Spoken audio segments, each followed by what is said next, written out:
خواتین و حضرات، ہم لوگ پاکستان میں کسی قسم کی فرقہ واریت یا اس طرح کی چیز نہیں چاہتے. ہم لوگ چاہتے ہیں یونٹی، کہ پوری قوم متحد ہو، بہتر طریقے سے چلے. اس کے ساتھ ساتھ آج جس طرح کے بیرسٹر گور علی خان صاحب نے یہاں پہ اعلان بھی کیا کہ پاکستان تحریک انصاف کے حمایت یافتہ امیدواران جو کہ کامیاب ہوئے ہیں قومی اسمبلی میں اور چاروں صوبائی اسمبلیز میں، وہ انشاءاللہ تعالی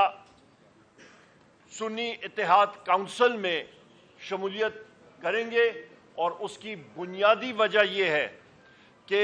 ریزرو سیٹس کا جو کوٹا ہوتا ہے وہ سیاسی پارٹی کے پلیٹ فارم سے ہوگا، اور اس کے لیے انشاءاللہ تعالی ہماری جستجو ہوگی، اور اس کے ساتھ ملنے سے ہماری جو اسٹرینتھ ہے، ہماری تعداد، اس میں مزید اضافہ ہوگا. یہاں پہ میں یہ بھی کہتا چلوں، جو کل بھی بات ہوئی تھی، پاکستان تحریک انصاف کی جو اسٹرینتھ ہے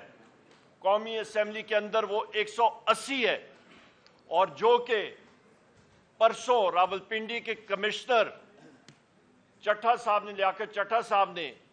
ایک پورا پول جو ہے وہ یہاں کیا، سامنے لائے. اس کے سامنے پتہ لگا کہ کس طرح کی الیکشن سے پہلے پری پول ریگنگ ہوتی رہی ہے، الیکشن کے دن دھاندلی ہوتی رہی ہے، اور الیکشن کے بعد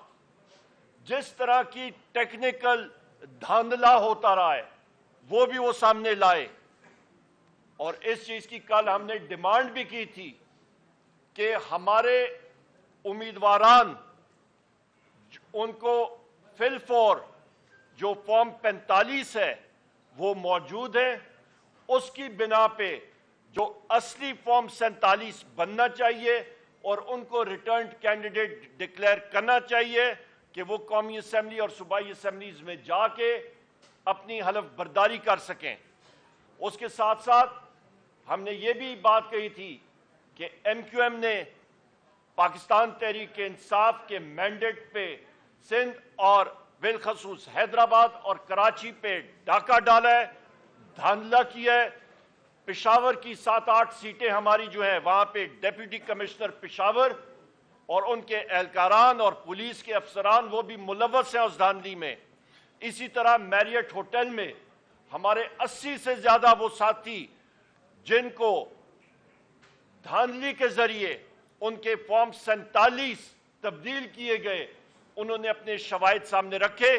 اس کو امیڈیٹ فل فور ریورس کرنا چاہیے اور ان کو ریٹرنڈ کینڈیڈیٹ ڈکلیئر کرنا چاہیے.